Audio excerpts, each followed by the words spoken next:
अध्यक्ष महोदय,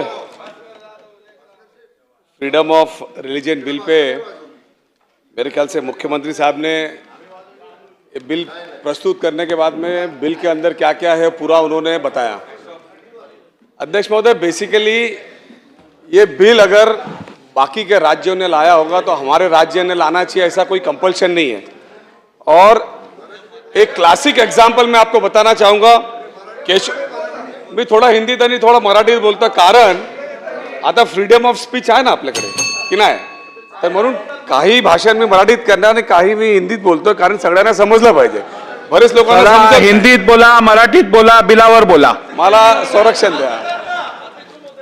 अध्यक्ष महोदय, क्लासिक एग्जाम्पल है केशवानंद भारती के केस का, जिसमें तकरीबन 13 जजेस ने सुना और 68 डेज कंटिन्यूसली सुना।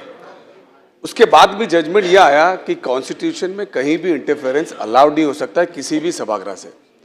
अध्यक्ष महोदय, आज इस बिल को जो अगर आप पढ़ेंगे तो कहीं ना कहीं इसका ऑब्जेक्ट और इसका एसेंस जो है ना कॉन्स्टिट्यूशन को इफेक्ट कर रहा है, कहीं ना कहीं कॉन्स्टिट्यूशन के अंदर इंटरफेरेंस दिखाई दे रहा है।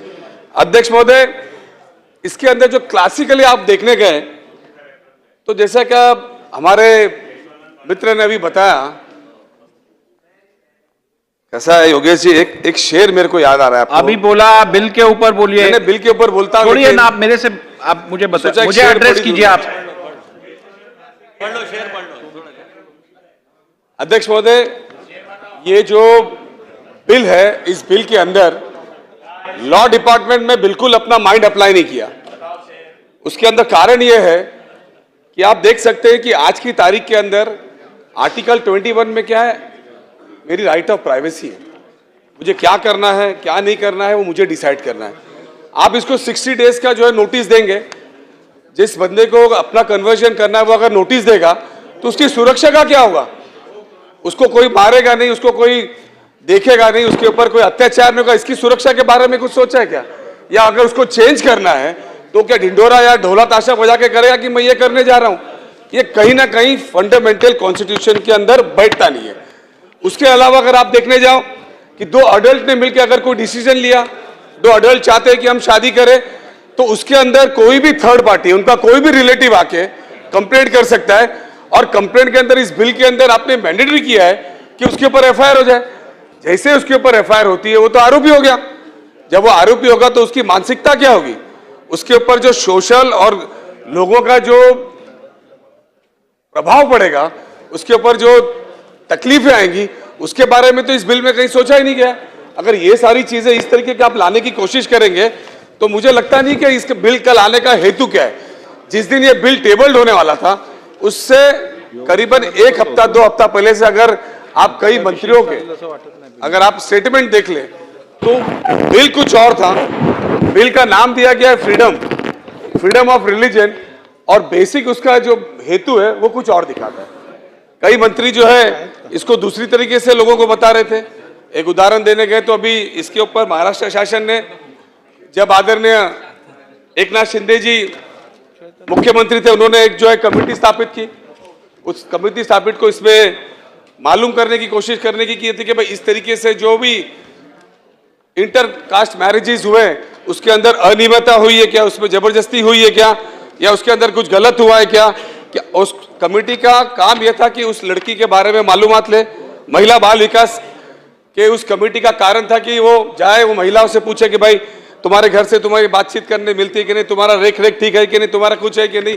आज 1 साल से ज्यादा हो गया, एक भी उसके ऊपर जो है स्टेटमेंट या उसके ऊपर जो है कोई भी चीज सभागृह के सामने लाई नहीं गई। दूसरी जो है एक कमेटी दूसरी बनाई गई डीजी के आगे, डीजी के नेतृत्व में कमेटी बनाई गई। उसको भी ये बताया गया कि आप जाके इस तरीके केसेस फाइंड आउट करो और केसेस फाइंड आउट करके मालूमात करो कि इस तरीके इंटरकास्ट मैरिजेस में कहीं हुआ है क्या, इस तरीके के कुछ वारदात इस महाराष्ट्र के अंदर हो रही है क्या।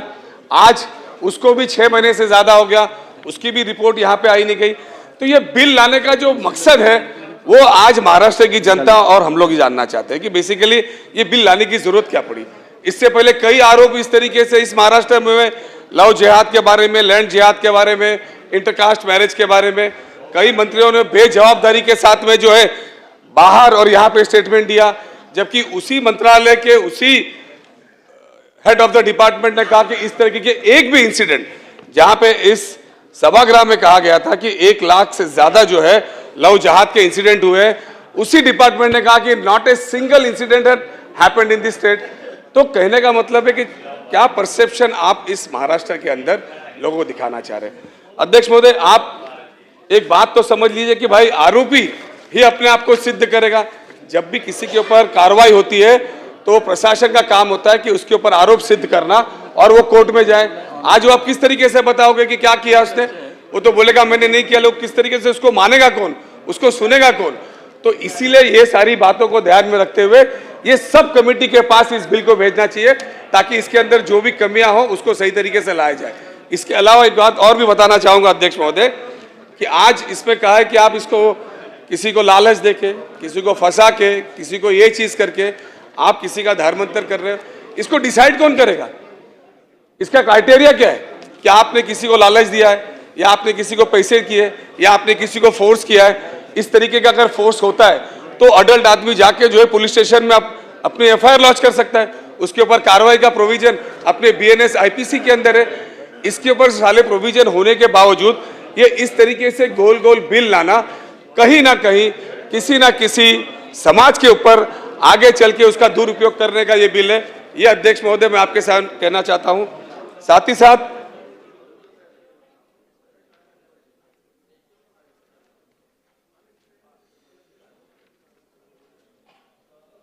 अब इसके अंदर सबसे इंपॉर्टेंट बात यह है कि आज की तारीख में देश 2026 में चल रहा है, उसके बाद भी लोगों की मानसिकता आज भी सुसाइडल क्यों हो रहे, कई जगह पे क्यों हो रहे, उसका रीजन ही ये है कि अफवाहों का बाजार है, कहीं पे भी कुछ हो सकता है। तो आज अगर इस बिल के अंदर हमने ध्यान नहीं दिया, इस बिल को अगर सब कमेटी में नहीं किया और हमने जबरदस्ती से पास भी कर लिया, तो मुझे लगता है कि इस बिल का उपयोग से ज्यादा दुरुपयोग होगा, क्योंकि इसके अंदर जो लॉ का अमेंडमेंट करना है और जो लॉ को जिस तरीके से प्रैक्टिस करना है उसकी क्लैरिटी नहीं है। तो आज कहने का मतलब यह है कि इसके अंदर जो थर्ड पार्टी, यानी अगर 2 अडल्ट ने अपना डिसीजन लिया और उसका थर्ड पार्टी ने जाके उसके ऊपर ये किया और उसके ऊपर दबाव लाने की कोशिश किया, तो अल्टीमेटम क्या होगा, कई लोग जो है इस तरीके की आत्महत्या करते हैं। कई पेरेंट्स देखते रहते हैं कि बच्चे उनकी जाके जान दे देते हैं, क्योंकि उनके ऊपर दबाव रहता है। अब तो कानूनी दबाव का हक दे रहे हैं, अब तो सीधा चले जाओ पुलिस स्टेशन में जाके अब उसके ऊपर एफआईआर कर दो। मैं गारंटी के साथ कहता हूं कि इस तरीके से 2 प्यार करने वालों के ऊपर इतना बड़ा अन्याय होने वाला है, जिसका जो है कोई निचोड़ नहीं।